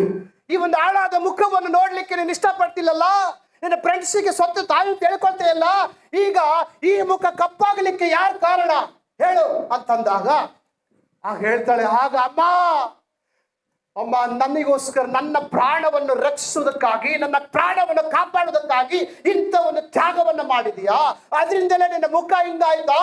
ಅಮ್ಮ ದಯಮಾಡಿ ನನ್ನನ್ನು ಕ್ಷಮಿಸಿ ಬಿಡು, ಹಲ್ಲೆಲೂಯಾ, ಕ್ಷಮಿಸಿ ಬಿಡು ಅಂತಂದಾಗ ಆಗ ಇದನ್ನ ಯಾಕೆ ನಾನು ಈ ಉದಾಹರಣೆ ಹೇಳ್ತೇನೆಂದ್ರೆ, 2000 ವರ್ಷಗಳ ಹಿಂದೆ ನನ್ನನ್ನು ಪಾಪದಿಂದ ಬಿಡುಗಡೆ ಮಾಡೋದಕ್ಕೋಸ್ಕರ, ಶಾಪದಿಂದ ಬಿಡುಗಡೆ ಮಾಡೋದಕ್ಕೋಸ್ಕರ, ರೋಗದಿಂದ ಬಿಡುಗಡೆ ಮಾಡೋದಕ್ಕೋಸ್ಕರ ಯೇಸು ಕ್ರಿಸ್ತನು ನಮ್ಮೆಲ್ಲರ ಪಾಪಗಳನ್ನ ಶಾಪಗಳನ್ನ ಕಲ್ವಾರಿ ಶಿಲುಬೆಯಲ್ಲಿ ಹೊತ್ತುಕೊಂಡು ನಮ್ಮ ಪಾಪವನ್ನ ಆತನು ಬಿಡುಗಡೆ ಮಾಡಿದ್ದಾನೆ. ಹಲ್ಲೆಲೂಯಾ, ಪಾಪದಿಂದ ನಮ್ಮನ್ನ ಬಿಡಿಸಿ ನಮ್ಮನ್ನ ವಿಮುಕ್ತಿ ಮಾಡಿದ್ದಾನೆ. Hallelujah, hallelujah. ಆತನಿಗೇನಾಯ್ತು ಗೊತ್ತಾ, ನನಗೇನಾದ್ರೂ ಆಗಲಿ, ನನ್ನ ಮಕ್ಕಳಿಗೆ ಏನಾಗಬಾರ್ದು ಎಂಬ ಉದ್ದೇಶದಿಂದ ನಾವು ಮಾಡಿರುವಂತ ಎಲ್ಲ ಪಾಪಗಳನ್ನು ತಾನೆತ್ತುಕೊಂಡು ಶಿಲುಬೆಯಲ್ಲಿ, ಕಲ್ವಾರಿ ಶಿಲುಬೆಯಲ್ಲಿ ಆತನು ಯಜ್ಞದ ಪಶುವಾಗಿ ನಮಗೋಸ್ಕರ ಆತನು ಸತ್ತಿದ್ದಾನೆ, ಆತನು ಹೂಳಲ್ಪಟ್ಟಿದ್ದಾನೆ ಮತ್ತು ಹೂಳಲ್ಪಟ್ಟು 3ನೇ ದಿನದಲ್ಲಿ ಮೃತ್ಯುಂಜಯನಾಗಿ ನಮಗೋಸ್ಕರ ಎದ್ದು ಬಂದಿದ್ದಾನೆ. Hallelujah, hallelujah. ಅದೇ ರೀತಿ ನಾನು ಇನ್ನೊಂದು ವಿಷಯ ಹೇಳ್ತೀನಿ. ಯೋಹಾನ್ ಸುವಾರ್ತೆ 8ನೇ ಅಧ್ಯಾಯದಲ್ಲಿ ಒಬ್ಬ ಸ್ತ್ರೀ ವ್ಯಭಿಚಾರ ಮಾಡಂತ ಒಂದು ಸಂದರ್ಭದಲ್ಲಿ ಕೆಲವು ಮಂದಿ ಗಂಡ್ಮಕ್ಕಳಿಗೆ ಸಿಕ್ಕಿ ಬೀಳ್ತಾಳಂತೆ. ಸಿಕ್ಕಿ ಬಿದ್ದಾಗ ಆ ಪುರುಷರು ಕಲ್ಲುಗಳನ್ನು ಹಿಡಿದು ಆಮೇಲೆ ಒಡು ಸಾಯಿಸ್ಬೇಕೆಂಬ ಉದ್ದೇಶದಿಂದ ಅವನ ಸ್ತ್ರೀನ ಓಡಿಸ್ಕೊಂಡು ಬರ್ತಾ ಇದ್ರು. ಆಗ ಆಯಮ್ಮ ಓಡಿ ಶರೀರ ಸೋತೋಗಿ ಯೇಸು ಸ್ವಾಮಿ ಪಾದಗಳಿಗೆ ಆಯಮ್ಮ ಅಡ್ಡ ಬೀಳ್ತಾಳೆ. ಹಲ್ಲೆಲೂಯಾ. ಓ ಬೋಧಕನೇ, ಈ ಸ್ತ್ರೀ ವ್ಯಭಿಚಾರ ಮಾಡುವಾಗ ನಮ್ಮ ಕೈಗೆ ಸಿಕ್ಕಿ ಬಿದ್ದಳು. ಆದ್ದರಿಂದ ಧರ್ಮಶಾಸ್ತ್ರದಲ್ಲಿ ಬರೆಯಲ್ಪಟ್ಟಿದೆ, ವ್ಯಭಿಚಾರ ಮಾಡಿದಂಥವ್ರನ್ನ ಕಲ್ಲಿಂದ ಹೊಡೆದು ಸಾಯಿಸ್ಬೇಕಂತ. ಅದಕ್ಕೆ ನೀನು ಏನ್ ಹೇಳ್ತಿ ಬೋಧಕನೇ ಅಂತ ಹೇಳಲ್ಪಟ್ಟಾಗ ಆಗ ಯೇಸು ಸ್ವಾಮಿ ಹೇಳ್ತಾನೆ ಏನಂತ, ಈಗ ನಿಮ್ಮಲ್ಲಿ ಯಾರಲ್ಲಿ ಪಾಪ ಇಲ್ಲವೋ, ಪಾಪ ಇಲ್ಲದಂತ ವ್ಯಕ್ತಿ ಈಕೆಯ ಮೇಲೆ ಕಲ್ಲಾಕಲಿ. ಹಲ್ಲೆಲೂಯಾ ಅಂತ ಹೇಳಿ ಆಗ ಅಂದ ನೆಲದ ಮೇಲೆ ಬರೆಯುವಂತ ಒಂದು ಸಂದರ್ಭದಲ್ಲಿ ಆಗ ಮನಸ್ಸಾಕ್ಷಿಯಿಂದ ಗದ್ದಿಸಲ್ಪಟ್ಟು ಅವರು ನಾವು ಕೂಡ ಪಾಪಿಗಳೇ, ನಾವು ಕೂಡ ಈಕೆಯ ಮೇಲೆ ಕಲ್ಲು ಹಾಕಲಿಕ್ಕೆ ಅರ್ಹರಲ್ಲ ಅಂತೇಳಿ ಆ ಕಲ್ಲುಗಳು ಹಿಡಿದಿರುವಂತ ಕಲ್ಲುಗಳನ್ನ ಅಲ್ಲೇ ಹಾಕಿ ಅಲ್ಲಿಂದ ಹೋಗ್ತಾರೆ. ಹಲ್ಲೆಲೂಯಾ. ಆಗ ಈ ಒಂದು ಸ್ತ್ರೀ ಆಗ ತಲೆ ಎತ್ತಿ ನೋಡಿ ಯೇಸು ಸ್ವಾಮಿ ಹೇಳ್ತಾನೆ, ಅಮ್ಮ ನಿನಗೆ ಯಾರು ಶಿಕ್ಷೆ ಕೊಡ್ಲಿಲ್ವಾ ಅಂತ ಕೇಳಿದಾಗ, ಇಲ್ಲ ಸ್ವಾಮಿ, ನನಗೆ ಯಾರು ಶಿಕ್ಷೆ ಕೊಡ್ಲಿಲ್ಲ, ನಾನು ಕೂಡ ನಿನಗೆ ಶಿಕ್ಷೆ ಕೊಡುವುದಿಲ್ಲ, ಆದ್ರೆ ಇಲ್ಲಿವರೆಗೆ ನೀನು ಪಾಪ ಮಾಡ್ಕೋಂತ ಬಂದಿದ್ದಿ, ಇನ್ನು ಮೇಲೆ ನೀನು ಪಾಪ ಮಾಡಬೇಡ, ಪರಿಶುದ್ಧಳಾಗಿ ಜೀವಿಸು ಅಂತ ಆ ಒಂದು ವ್ಯಭಿಚಾರ ಸ್ತ್ರೀಗೆ ಆಜ್ಞೆ ಕೊಡ್ತಾನೆ ಯೇಸು ಸ್ವಾಮಿ. Hallelujah, hallelujah. ಆದ್ರೆ ಯೇಸು ಕ್ರಿಸ್ತನು ನಮ್ಮನ್ನು ಪಾಪದಿಂದ ನಮಗೆ ಪಾಪ ಮಾಡಿದಾಗ ಶಿಕ್ಷೆ ಕೊಡ್ಲಿಕ್ಕೆ ಸ್ವಾಮಿ ಬರಲಿಲ್ಲ. ಆದರೆ ನಮ್ಮಲ್ಲಿರುವಂತ ಪಾಪದ ಗುಣಗಳನ್ನ ಆತನು ತೆಗೆದುಹಾಕಲಿಕ್ಕೆ ಆತನು ಬಂದನು ಎಂಬುದಾಗಿ ವಾಕ್ಯ ಹೇಳಲ್ಪಟ್ಟಿದೆ. ಚಪ್ಪಾಳೆ ಹಾಲೆಲೂಯಾ. ಹಲೋ ಯೇಸುಮಾಸಿ. ನಂಬರ್ 1, ಮೊಟ್ಟ ಮೊದಲಿಗೆ ಸೈತಾನನ ದಾಸತ್ವದಿಂದ ಸ್ವಾತಂತ್ರ್ಯ. ನಂಬರ್ 2, ಪಾಪ ಎಂಬ ದಾಸತ್ವದಿಂದ ಸ್ವಾತಂತ್ರ್ಯ. ಅದೇ ರೀತಿ ಮೂರನೇದಾಗಿ ರೋಗ ಬಲಹೀನತೆ ಎಂಬ ದಾಸತ್ವದಿಂದ ಸ್ವಾತಂತ್ರ್ಯ. ಚಪ್ಪಾಳೆ ಹಾಲೆಲೂಯಾ. ಹಲೋ ಯೇಸುಮಾಸಿಕ್ಕೆ. ಅದೇ ಲೂಕನ ಸುವಾರ್ತೆ 13ನೇ ಅಧ್ಯಾಯ ನಾವು ಒಂದು ಸಾರಿ ಓದೋಣ. 13ನೇ ಅಧ್ಯಾಯ. ಅಲ್ಲಿ 18 ವರ್ಷದಿಂದ ದೆವ್ವ ಬಡಿದು ಮೈಯಲ್ಲಿ ರೋಗವುಳ್ಳ ಒಬ್ಬ ಸ್ತ್ರೀ ಇದ್ದಳು. ಆಕೆಯು ನಡು ಬಗ್ಗಿ ಹೋಗಿ ಸ್ವಲ್ಪವಾದರೂ ಮೈಯನ್ನು ಮೇಲಕ್ಕೆ ಎತ್ತಲಾರದೆ ಇದ್ದಳು. ಇಲ್ಲಿ ಗಮನಿಸಬೇಕಾದಂತ ಒಂದು ಸತ್ಯಾಂಶವೇನೆಂದ್ರೆ 18 ವರ್ಷಗಳಿಂದ ದೆವ್ವ ಹಿಡಿದು ವ್ಯಾಧಿಯಲ್ಲಿ ಪರಿತಪಿಸುವಂತ ಒಬ್ಬ ಸ್ತ್ರೀ ಇದ್ದಾಳೆ. ಅಂದ್ರೆ ಆ ಸ್ತ್ರೀ ಸ್ವಲ್ಪ ಕೂಡ ಮೇಕೆ ಎದ್ದ ಆ ಒಂದು ನಡು ಬಗ್ಗೆ ಹೋಗಿದಂತ ಸ್ತ್ರೀ ಸ್ವಲ್ಪ ಕೂಡ ಮ್ಯಾಕ ನೋಡ್ದಂಗಿದ್ಲಂತೆ. Hallelujah, hallelujah. ಆಗ 18 ವರ್ಷದಿಂದ ಆಯಮ್ಮನ ಶರೀರದಲ್ಲಿ ಮಾಂಸಖಂಡಗಳಲ್ಲಿ ಸೇರಿಕೊಂಡು ಆ ಸೈತಾನ ದುರಾತ್ಮ ಬಂಧಿಸ್ತಾ ಇತ್ತಂತೆ. ಎಷ್ಟು ಆಯಮ್ಮ ಯಾರು ಗೊತ್ತಾ? ಈ ಅಮ್ಮ ಯಾರಂತೆ? ಅಬ್ರಾಹ್ಮನ ವಂಶದವಳಂತೆ. ಯಾರು ಅಬ್ರಾಹ್ಮನ ವಂಶದಂದ್ರೆ ದೇವ್ರ ಮಗಳು. ಅವನು ಪ್ರತಿ ವಾರ ಚರ್ಚಿಗೆ ಬರ್ತದಾಳೆ, ದೇವ್ರ ವಾಕ್ಯ ಕೇಳ್ತಾಳೆ, ಮನೆಗೆ ಹೋಗ್ತಾಳೆ. ಪ್ರತಿ ವಾರ ಚರ್ಚಿಗೆ ಬರ್ತದಾಳೆ, ದೇವ್ರ ವಾಕ್ಯ ಕೇಳ್ತಾಳೆ, ಮನೆಗೆ ಹೋಗ್ತಾಳೆ. ಆದ್ರೆ ಬಿಡುಗಡೆ ಇಲ್ಲ. Hallelujah, hallelujah, hallelujah.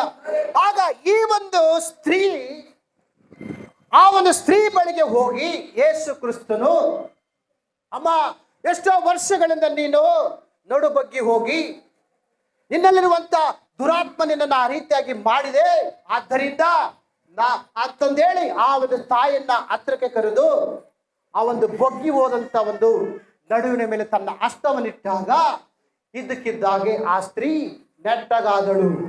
ಹಲ್ಲೆಲೂಯಾ. ಏನಾದಂತೆ? ಎಷ್ಟೋ ವರ್ಷಗಳಿಂದ 18 ವರ್ಷಗಳಿಂದ ಬಾಧೆಪಡುವಂತ ಈ ಸ್ತ್ರೀ ಅನೇಕ ರೋಗ ಮತ್ತು ಬಲಹೀನತೆಯಿಂದ ಕಟ್ಟಾಕಿರುವಂತ ಎಲ್ಲ ದುರಾತ್ಮ ಯಾವಾಗಾದ್ರೂ ಯೇಸು ಕ್ರಿಸ್ತನ ಹಸ್ತವು ಆ ಒಂದು ಆಯಮ್ಮನ ಮೇಲೆ ಇಟ್ಟಾಗ ಆಯಮ್ಮನಿರುವಂತ ದುರಾತ್ಮ ಹೊರಟೋಗಿ ರೋಗ ಹೊರಟೋಗಿ ಆಯಮ್ಮ ನೆಟ್ಟಗೆ ನಿಂತುಕೊಂಡಳು. ಚಪ್ಪಳ ಹಲ್ಲೆಲೂಯಾ, ಹಲ್ಲೆಲೂಯಾ. ಏನಂತೆ? 2ನೇ ಕೊರಿಂಥಿ 3ನೇ ಅಧ್ಯಾಯ 17 ವಚನ. ಹೌದು, 2ನೇ ಕೊರಿಂಥಿ. ಪವಿತ್ರಾತ್ಮನು ಯಾರಲ್ಲಿದ್ದಾನೋ ಅವರಿಗೇನಂತೆ? ಬಿಡುಗಡೆ ಉಂಟು. ಚಪ್ಪಳ ಹಲ್ಲೆಲೂಯಾ, ಹಲ್ಲೆಲೂಯಾ. ದೇವರ ಆತ್ಮನು ಎಲ್ಲಿದ್ದಾನೋ ಅಲ್ಲಿ ಬಿಡುಗಡೆ ಉಂಟು. ಅಂದ್ರೆ ರೋಗದಿಂದ ಬಿಡುಗಡೆ, ಬಲಹೀನತೆಯಿಂದ ಬಿಡುಗಡೆ, ರೋಗ ಎಂಬ ದಾಸತ್ವದಿಂದ ಬಿಡುಗಡೆ, ಅಂದ್ರೆ ಬಲಹೀನತೆ ಎಂಬ ದಾಸತ್ವದಿಂದ ದೇವರು ಬಿಡುಗಡೆ ಕೊಡ್ಲಿಕ್ಕೆ ಆತನು ಶಕ್ತನಾಗಿದ್ದಾನೆ. ಚಪ್ಪಳ ಹಲ್ಲೆಲೂಯಾ. ಹೇಳ್ಬೇಕು. ನಂಬರ್ 1, ಮೊಟ್ಟ ಮೊದಲಿಗೆ ಸೈತಾನನ ದಾಸತ್ವದಿಂದ ಸ್ವಾತಂತ್ರ್ಯ. ನಂಬರ್ 2, ಪಾಪ ಎಂಬ ದಾಸತ್ವದಿಂದ ಸ್ವಾತಂತ್ರ್ಯ. ರೋಗ ಬಲಹೀನತೆ ಎಂಬ ದಾಸತ್ವದಿಂದ ಸ್ವಾತಂತ್ರ್ಯ. ಹಲ್ಲೆಲೂಯಾ. ಎಷ್ಟನೇ ಪಾಠ ಹೇಳ್ಬೇಕು? ನಿಮ್ಮಿಂದ ನೀವೇ ಹೇಳ್ಬೇಕು. ಈಗ ನಂಬರ್ 1, ನಾವೀಗ ಸೈತಾನಿನ ದಾಸರ. ನಾವು ಯಾರಿಗೆ ದಾಸರು? ನಂಬರ್ 2, ಸ್ವಾತಂತ್ರ್ಯ ಯೇಸು ಸ್ವಾಮಿ ಕೊಟ್ಟನಿಲ್ಲ. ನಂಬರ್ 3, ರೋಗ ಬಲಹೀನತೆ ಎಂಬ ದಾಸತ್ವದಿಂದ ನಮಗೆ ಸ್ವಾತಂತ್ರ್ಯ. ನಂಬರ್ 4, 4ನೇದಾಗಿ ಭ್ರಷ್ಟಾಚಾರ ಎಂಬ ದಾಸತ್ವದಿಂದ ಸ್ವಾತಂತ್ರ್ಯ. ಚಪ್ಪಳದ ಹಲ್ಲೆಲೂಯಾ. ನಾನು ಒಂದು ವಾಕ್ಯ ತೋರಿಸ್ತೀನಿ. ಆ ವಾಕ್ಯ ಏನಪ್ಪ ಅಂತಂದ್ರೆ ಲೂಕನ ಸುವಾರ್ತೆ 19ನೇ ಅಧ್ಯಾಯಕ್ಕೆ ನಾವು ಬರೋಣ. ಈ 19ನೇ ಅಧ್ಯಾಯದಲ್ಲಿ ಒಬ್ಬ ಕುಳ್ಳ ಇದ್ದಾನೆ. ಈ ಕುಳ್ಳ, ಈ ಗಿಡ್ಡ, ಈ ಜಕ್ಕಾಯ ಧನವಂತ ಅಂತೆ. ಇವನು ಧನವಂತ ಅಂತ ಹೆಸರು ಪಡ್ಕೊಳ್ಳಕ್ಕೆ ಕಾರಣ ಒಂದೇ. ಈತನ ರೋಮನ್ ಸರ್ಕಾರಕ್ಕೆ ಕಂದಾಯವನ್ನು ವಸೂಲಿ ಮಾಡುವಂತ ಒಬ್ಬ ವ್ಯಕ್ತಿ. ರೋಮನ್ ಸರ್ಕಾರಕ್ಕೆ ಒಂದು ಸುಂಕವನ್ನು ವಸೂಲಿ ಮಾಡುವಂತ ಒಬ್ಬ ವ್ಯಕ್ತಿ ಈ ಜಕ್ಕಾಯ. ಹಲ್ಲೆಲೂಯಾ. ರೋಮನ್ ಸರ್ಕಾರ ಅಲ್ಲಿ ವ್ಯಾಪಾರ ಮಾಡಿದಂತ ಒಂದು ಸ್ಥಳಕ್ಕೆ 10 ರೂಪಾಯಿ ಸುಂಕವನ್ನು ಎತ್ತಬೇಕಂತ ರೋಮನ್ ಸರ್ಕಾರ ಹೇಳಿದ್ರೆ 10 ರೂಪಾಯಿ ಜೊತೆಗೆ 20 ರೂಪಾಯಿ ಸುಂಕವನ್ನು ವಸೂಲಿ ಮಾಡ್ತಿದ್ದಂತೆ.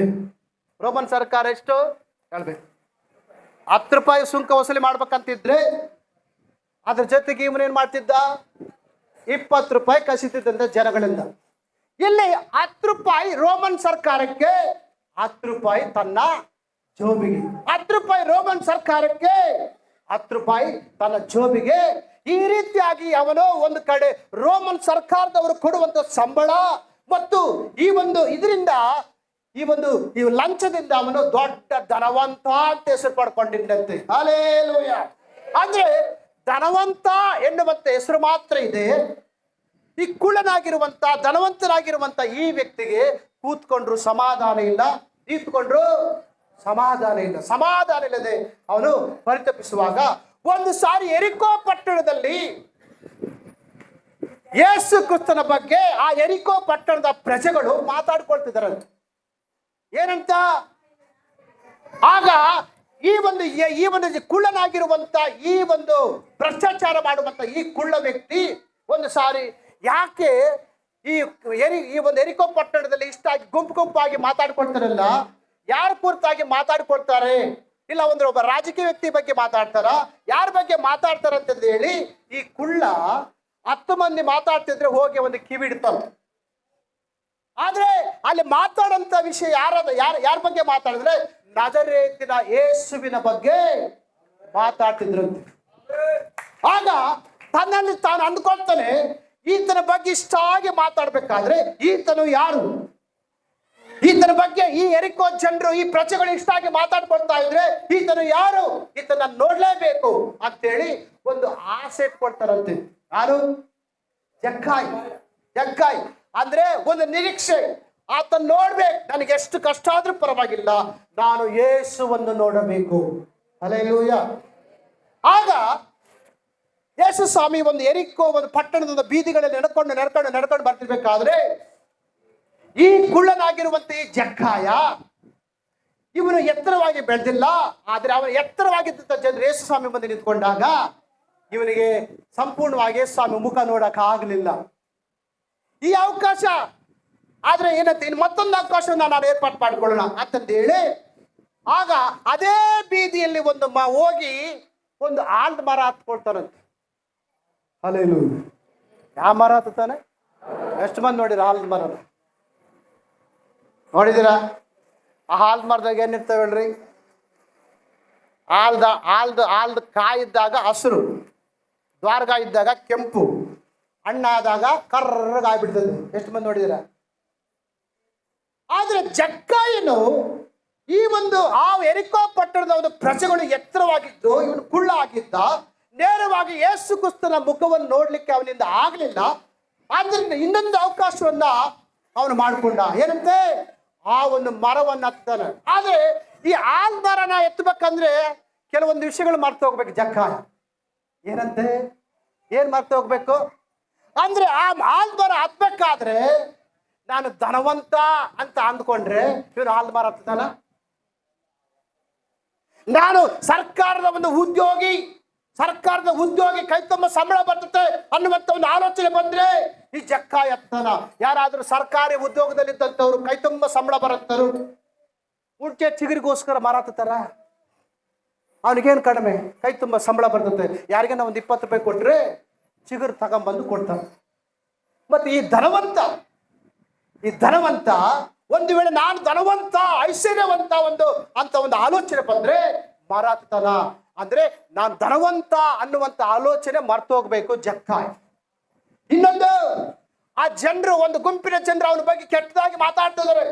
ಆ ಕೆಟ್ಟದಾಗಿ ಮಾತಾಡುವಂತ ಒಂದು ಗುಂಪಿನ ಜನರು ಏನನ್ನ ಮಾತಾಡ್ಕೊಳ್ಳಿ, ನನಗೇನಂತೆ, ನಾನು ಹೇಗಿದ್ರು ಯೇಸುವನ್ನು ನೋಡ್ಬೇಕು ಅಂತ ಆ ಒಂದು ಜನರು ಮಾತಾಡುವಂತ ಮಾತುಗಳು ಕೂಡ ಜಕ್ಕಾಯ ಮರ್ತೋಗ್ಬೇಕು. Hallelujah, hallelujah, hallelujah. ಅಂದ್ರೆ ಏನಂತೆ? ನಾನು ಒಂದು ಸರ್ಕಾರದ ಒಂದು ಉದ್ಯೋಗಿ ಎನ್ನುವಂತ ಆಲೋಚನೆಗಳನ್ನು ಮರ್ತು ಹೋಗ್ಬೇಕು. ಒಂದು ವೇಳೆ ಆ ಆಲೋಚನೆಗಳು ಬಂದ್ರೆ ಇವನು ಮರದ ಹತ್ತಕ್ಕಾಗ ಎಲ್ಲವನ್ನು ಮರೆತು ಆತನು ಆ ಕಡೆಯಿಂದ ಬರುವಂತ ಯೇಸು ಸ್ವಾಮಿನ ನೋಡ್ಲಿಕ್ಕೆ ಆಲದ ಮರ ಹತ್ತಿ ಕೂತ್ಕೊಂಡಿದ್ದಾನೆ. ಹಲ್ಲೆಲೂಯಾ. ಸಾಮಾನ್ಯವಾಗಿ ಆಲದ ಮರ ಅಂತಂದ್ರೆ ಆಲದ ಹಣ್ಣು ಸ್ವೀಟ್ ಆಗಿರ್ತಾವ, ಅಂದ್ರೆ ಸಿಹಿ ಇರ್ತದ. ಆ ಸಿಹಿ ಹಣ್ಣು ತಿನ್ಲಿಕ್ಕೆ ಇರುವೆಗಳಿರ್ತಾವ. ಏನಿರ್ತಾವಮ್ಮ? ಏನಿರ್ತಾವಲ್ರಿ? ಆಲದ ಹಣ್ಣಿಗೆ ಏನಿರ್ತಾವೆ? ಇರುವೆ ಇರ್ತಾವ. ಆದ್ರೆ ಈ ಇರುವೆಯಿಂದ ಒಂದು ಕಡೆ ಕೈ ಕಚ್ಚಿದ್ರು ಕೊಡಿಕೇಬೇಕು, ಯೇಸು ಸ್ವಾಮಿ ನೋಡ್ಬೇಕು. ಕಾಲಿಗೆ ಕಚ್ಚಿದ್ರು ಕಾಲು ಕೊಡಬೇಕು, ಯೇಸು ಸ್ವಾಮಿ ನೋಡ್ಬೇಕು. ಅಂದ್ರೆ ಇವನ ಪರಿಸ್ಥಿತಿ ಅಂದ್ರೆ ನನಗೆ ಇರುವೆಗಳು ಕಚ್ಚಿದ್ರೂ ಪರವಾಗಿಲ್ಲ, ನಾನು ನೇರವಾಗಿ ಯೇಸುವನ್ನೇ ನೋಡಬೇಕು. ಹಲ್ಲೆಲೂಯಾ. ಯಾರು ನೋಡಬೇಕು? ಆಗ ಯೇಸು ಕ್ರಿಸ್ತನ ಆ ಕಡೆಯಿಂದ ಬರುವಂತ ಒಂದು ಸಂದರ್ಭದಲ್ಲಿ ಮರದ ಮೇಲೆ ಕೂತಿರುವಂತ ಈ ಜಕ್ಕಾಯನನ್ನು ನೋಡಿ ಆ ಮರದ ಕೆಳಗೆ ಬಂದು, ಜಕ್ಕಾಯನೇ ತಟ್ಟನೆ ಹಿಡಿದು ಬಾ, ನಾನು ನಿಮ್ಮ ಮನೆಯಲ್ಲಿ ಇಳ್ಕೊಳ್ಳಬೇಕು ಅಂತ. ಸಿನಿಮಾ ನೋಡಿದಿರ? ಫಿಲಮ್ ನೋಡಿದಿರ? ಏನಂತಾನೆ ಸ್ವಾಮಿ? ಜಕ್ಕಾಯನೇ ತಟ್ಟನೆ ಹಿಡಿದು ಬಾ, ನಾನು ನಿನ್ನ ಮನೆಯಲ್ಲಿ ಇಳ್ಕೊಳ್ಬೇಕಂದಾಗ ಅಲ್ಲಿ ಒಂದು ಗುಂಪಿನ ಜನ ಮಾತಾಡ್ಕೊಳ್ತಿದ್ರು. ಏನಂತ? ಇಂಥ ಒಂದು ಪಾಪಿಷ್ಟಿ ಮನೆಗೆ, ಈ ಲಂಚ ತೆಗೆದುಕೊಳ್ಳುವಂತ ಇಂಥವನ ಮನೆಗೆ ಇಂಥ ಒಳ್ಳೆ ಮನುಷ್ಯ ಅಂತೇಳಿ ಒಂದು ಗುಂಪಿನ ಜನ ಆತನ ಬಗ್ಗೆ ಕೇವಲವಾಗಿ ಮಾತಾಡ್ಕೊಳ್ತಿದ್ದಾರೆ. ಅಂದ್ರೆ ಜನರ ದೃಷ್ಟಿಯಲ್ಲಿ ಜಕ್ಕಾಯ ಒಳ್ಳೆಯವನ ಕೆಟ್ಟವನ? ಕೆಟ್ಟವನು, ಭ್ರಷ್ಟ, ಲಂಚ ತೆಗೆದುಕೊಳ್ಳುವಂತ ವ್ಯಕ್ತಿ. Hallelujah, hallelujah. ಆಗ ಈ ಜಕ್ಕಾಯನ ತಟ್ಟನೆ ಹಿಡಿದು ಬಾ ಅಂದಾಗ ಇದಕ್ಕಿದ್ದಾಗೆ ಕುಳ್ಳ ಆಲ್ದ ಮರದಿಂದ ಕೆಳಕ್ಕೆ ಎಗಿರಿರ್ಬೇಕೇನು ಗೊತ್ತಿಲ್ಲ ಅಲ್ಲ. ಏನ್ ಹೇಳ್ರಿ? ಆ ಕುಳ್ಳ ಇದಕ್ಕಿದ್ದಾಗೆ ಅಯ್ಯೋ ನನ್ನ ಕರೀತದಾನೆ ಸ್ವಾಮಿ ಅಂತೇಳಿ ಮ್ಯಾಲಿಂದ ಒಂದೇ ಸರಿ ಜಂಪ್ ಮಾಡಿರ್ಬೇಕು ಕೆಳಗ ಕುಳ್ಳ. ಆಗ ಕುಳ್ಳ ಈಗ ಪರಿಸ್ಥಿತಿ ಏನಾಯ್ತು ಗೊತ್ತಾ? ಈಗ ಯೇಸು ಸ್ವಾಮಿ ಕೈಗಳು ಹೆಗಲ ಮೇಲೆ, ಯೇಸು ಸ್ವಾಮಿ ಕೈಗಳು. ಈಗ ಜಕ್ಕಾಯನ ಕೈ ಯೇಸು ಸ್ವಾಮಿ ಹೆಗಲ ಮೇಲೆ. ಆತನ ಹೆಗಲಿಗೆ ಈತನ ಹೆಗಲಿಗೆ ಸರ ಹೋಗೋದಿಲ್ಲ ಅಂದ್ಕೊಂಡು. ಆದ್ರೆ ಒಬ್ರು ಮುಖ ಒಬ್ರು ನೋಡ್ಕೊಂಡು ಮನೆಗೆ ಹೋಗ್ತಾರೆ. ಆಗ ಮನೆಗೆ ಹೋಗಿ ಯೇಸುವನ್ನ ಒಂದು ಮಂಚದ ಮೇಲೆ ಕುಳ್ಳಿರಿಸಿ ಅಡಿಗೆ ಕೋಣೆಯಲ್ಲಿ ಜಕ್ಕಾಯ ತಿರುಗಾಡ್ತದನಂತೆ. ಅಯ್ಯೋ, ಯಾವಾಗ ಬಾರದ ಸ್ವಾಮಿ ನನ್ನ ಮನೆಗೆ ಬಂದಿದ್ದಾನೆ, ನಾನು ಏನ್ ಮಾಡ್ಲಿ ಅಂತ ಆ ಕಡೆ ತಿರುಗಾಡುವಾಗ ಇದಕ್ಕಿದ್ದಾಗಿ ಅವನ ದೃಷ್ಟಿ ಸ್ವಾಮಿ ಮೇಲೆ ಬೀಳ್ತದೆ. ಅದು ಸ್ವಾಮಿಯ ಕಣ್ಣುಗಳು ಈ ಜಕ್ಕಾಯನ ಕಣ್ಣುಗಳಲ್ಲಿ ಬೆರ್ತೋದು, ಜಕ್ಕಾಯನ ಕಣ್ಣುಗಳು ಯೇಸು ಸ್ವಾಮಿ ಕಣ್ಣುಗಳಲ್ಲಿ ಬೆರ್ತೋದು. ಆದ್ರೆ ಜಕ್ಕಾಯ ಯೇಸು ಸ್ವಾಮಿ ಕಣ್ಣುಗಳಲ್ಲಿ ಏನ್ ನೋಡ್ತಾನೆ ಗೊತ್ತಾ? ಒಂದು ಚಿತ್ರ ನೋಡ್ತಾನೆ, ಒಂದು ದರ್ಶನ ನೋಡ್ತಾನೆ. ಏನಂತ ಗೊತ್ತಾ? ಅವನ ಬಾಲ್ಯದಿಂದ ಏನೇನು ಮಾಡಿದ್ರು, ಏನೇನು ಕೆಟ್ಟ ಕೆಲಸ ಮಾಡಿದ್ರು, ಏನ್ ಲಂಚ ತಗೊಂಡು, ಅವೆಲ್ಲವೂ ಕೂಡ ಒಂದೊಂದಾಗಿ ಈ ಜಕ್ಕಾಯ ಒಂದು ಫಿಲಂ ತರ, ಒಂದು ಕನಸಿನ ತರ ನೋಡ್ತದ. ಅವನ ಬಾಲ್ಯದಲ್ಲಿ ಮಾಡಿರುವಂತ ಎಲ್ಲ ತಪ್ಪುಗಳು ಅವನ ಮನವರಿಕೆ ಆಗ ಸ್ವಾಮಿ, ನಾನು ಅನ್ಯಾಯದಿಂದ ಯಾರಿಂದ ಆದ್ರೂ ಹೇಳ್ಕೊಂಡಿದ್ರೆ, ಲಂಚ ತೆಗೆದುಕೊಂಡಿದ್ರೆ ನಾನು ಅವರಿಗೆ 4ರಷ್ಟು ಹಿಂದಕ್ಕೆ ಕೊಡುತ್ತೇನೆ. ಹಲ್ಲೆಲೂಯಾ. ಎಷ್ಟು ಕೊಡ್ತಾನಂತೆ? ಓದ್ಬೇಕಮ್ಮ, ಸಂದರ್ಭ ಎಲ್ಲೈತೆ ಅಲ್ಲಿ ಓದ್ಬೇಕು. ಸಂದರ್ಭ ಎಲ್ಲೈತೆ ಅಲ್ಲೇ ಓದ್ಬೇಕು. ನಾನು ಅನ್ಯಾಯವಾಗಿ ಯಾರಿಂದ ಏನಾದರೂ ಎಳೆದುಕೊಂಡಿದ್ದೇ ಆದರೆ 4ರಷ್ಟು ಹಿಂತಿರುಗಿ ಬಡವರಿಗೆ ಕೊಡುತ್ತೇನೆ ಅಂತ. ಅದಕ್ಕಿಂತ ಮುಂಚೆಗೆ ಯಾಕೆ ಕೊಡಬಾರ್ದು? ಯೇಸು ಸ್ವಾಮಿ ಬಂದಾಗಲೇ ಯಾಕೆ ಕೊಡಬೇಕು? Hallelujah, hallelujah, hallelujah. ಯಾವಾಗಾದ್ರೂ ಅನ್ಯಾಯವಾಗಿ ದೌರ್ಜನ್ಯದಿಂದ ಅನೇಕ ಜನರನ್ನು ಬಾಧಿಸಿ ಲಂಚ ತೆಗೆದುಕೊಂಡು ಅವನು ದೊಡ್ಡ ಧನವಂತ ಅಂತ ಹೆಸರು ಹೇಳ್ಕೊಂಡಿದ್ದಲ್ಲ, ಮತ್ತೆ ಅವನ ಪಾಪದ ಒಂದು ಮನವರಿಕೆಯಾಗಿ ಆಗ ಅವನು ಬಚ್ಚಿಟ್ಟಿರುವಂತ ಹಣವನ್ನ 4ರಷ್ಟು ಹಿಂತಿರುಗಿ ಜನರಿಗೆ ಕೊಡುತ್ತಾನೆ. ಹಲ್ಲೆಲೂಯಾ. ಆಗ ಯಾವಾಗಾದ್ರೂ ಅನ್ಯಾಯವಾಗಿ ದೌರ್ಜನ್ಯದಿಂದ ಕೂಡಿಟ್ಟಂತ ಒಂದು ಹಣ ಯಾವಾಗಾದ್ರೂ ಜಕ್ಕಾಯನ ಮನೆಯಿಂದ ಹೊರಟೋಯ್ತೋ ಆಗ ಒಂದು ಒಳ್ಳೆ ಮಾತು ಹೇಳ್ತಾನೆ, ಸ್ವಾಮಿ ಈಗ ಇವನು ಕೂಡ ಅಬ್ರಾಮನ ವಂಶದವನು, ಈ ಮನೆಗೆ ರಕ್ಷಣೆ ಆಯಿತು. ಚಪ್ಪಳ ಹಲ್ಲೆಲೂಯಾ. ಹಾಗೆ ಗೊತ್ತಾ? ಅದಕ್ಕಿಂತ ಮುಂಚೆಗೆ ಅವನಿಗೆ ರಕ್ಷಣೆ ಯಾಕೆ ಬಂದಿಲ್ಲ? ಅದಕ್ಕಿಂತ ಮುಂಚೆಗೆ ಯಾಕೆ ಬರಲಿಲ್ಲ ಅಂದ್ರೆ, ನಾನು ಇಲ್ಲಿ ಕೂತ್ಕೊಂಡು ನಿಂತಿರುವಂತ ನಿಮ್ಮೆಲ್ಲರಿಗೂ ಒಂದು ಮಾತು ಹೇಳ್ತೇನೆ. ಅನ್ಯಾಯದ ಒಂದು ಸಂಪತ್ತಾಗಲಿ, ಶಾಪಗ್ರಸ್ತವಾದಂಥ ವಸ್ತು ಆಗಲಿ ನಿಮ್ಮ ಮನೆ ಬಿಟ್ಟು ಹೋಗ್ಲಿಲ್ಲ ಅಂದ್ರೆ ನೀವಿನ್ನು ಶಾಪದ ಅಡಿಯಲ್ಲೇ, ಅಂದ್ರೆ ಪಾಪದ ಅಡಿಯಲ್ಲೇ ಇರ್ತೀರಾ. ಅನ್ಯಾಯದ ಎಡೆಯಲ್ಲೇ ಇರ್ತೀರಾ. ಹಲ್ಲೆಲೂಯಾ. ಹಲೋ ಸಿಕ್ಕಿ. ಆಗ ಯಾವಾಗಾದ್ರೂ ಅನ್ಯಾಯವಾಗಿ ಇನ್ನೊಬ್ಬರಿಗೆ ದೌರ್ಜನ್ಯ ಮಾಡಿ ಅಂದ್ರೆ ಲಂಚವಾಗಿ ತೆಗೆದುಕೊಂಡಂತ ಒಂದು ಅನ್ಯಾಯದ ಒಂದು ಸಂಪತ್ತು ನಮ್ಮ ಮನೆಯಿಂದ ಹೊರಗಡೆ ಹೋದಾಗ ನಮ್ಮ ಕುಟುಂಬಕ್ಕೆ ರಕ್ಷಣೆ ಬರ್ತದೆ. ಚಪಳ ಹಲ್ಲೆಲೂಯಾ. ಹಲ್ಲೆಲೂಯಾ. ಹಲೋ ಸಿಕ್ಕಿ. ಹೇಳ್ಬೇಕು ನಂಬರ್ 1 ಮೊಟ್ಟ ಮೊದಲಿಗೆ ಹೇಳ್ಬೇಕು, ನೀ ಗಟ್ಟಿಯಾಗಿ ಹೇಳ್ಬೇಕು. ಅಮ್ಮ, ಸೈತಾನನ ದಾಸತ್ವದಿಂದ ಸ್ವಾತಂತ್ರ್ಯ. ನಂಬರ್ 2, ಪಾಪ ಎಂಬ ದಾಸತ್ವದಿಂದ ಸ್ವಾತಂತ್ರ್ಯ. ನಂಬರ್ 3, ರೋಗ ಬಲಹೀನತೆ ಎಂಬ ದಾಸತ್ವದಿಂದ ಸ್ವಾತಂತ್ರ್ಯ. ನಂಬರ್ 4, ಭ್ರಷ್ಟಾಚಾರ ಎಂಬ ದಾಸತ್ವದಿಂದ ಸ್ವಾತಂತ್ರ್ಯ. ಎಷ್ಟು ಪಾಠ ಆದವು? ಎಷ್ಟಾದವು? 4. ನಂಬರ್ 5, ಧರ್ಮಶಾಸ್ತ್ರವೆಂಬ ದಾಸತ್ವದಿಂದ ಸ್ವಾತಂತ್ರ್ಯ. ಹಲ್ಲೆಲೂಯಾ. ಏನು ಈಗ ವಾಕ್ಯ ಓದೋಣ. ರೋಮಾಪುರದ ಪತ್ರಿಕೆ 2ನೇ ಅಧ್ಯಾಯ 8ನೇ ವಚನ ಓದೋಣ. ಓದೋಣ. ಅದಕ್ಕೆ ಪೇಪರ್ ಕೊಟ್ಟಿದ್ದು ನಿಮಗೆ, ಎಲ್ಲಿ ಓದ್ತಾರ ಅಂತೇಳಿ.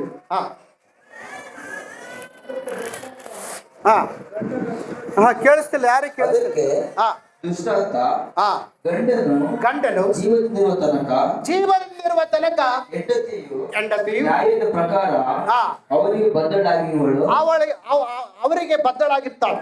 ಗಂಡನು ಸತ್ತರೆ ಗಂಡನ ಹಂಗು ಆಕೆಗೆ ತಪ್ಪುವುದು ಹೀಗಿರಲಾಗಿ ಗಂಡನು ಜೀವನದಿರುವಾಗ ಆಕೆ ಬೇರೊಬ್ಬನನ್ನು ಸೇರಿದರೆ ವ್ಯಭಿಚಾರಿಣಿ ಎನಿಸಿಕೊಳ್ಳುವಳು. ಹಲ್ಲೆಲೂಯಾ. ನೋಡ್ರಿ, ಬೈಬಲ್ ಅಲ್ಲಿರುವಂತ ಒಂದು ಸ್ವಾತಂತ್ರ್ಯದ ಬಗ್ಗೆ.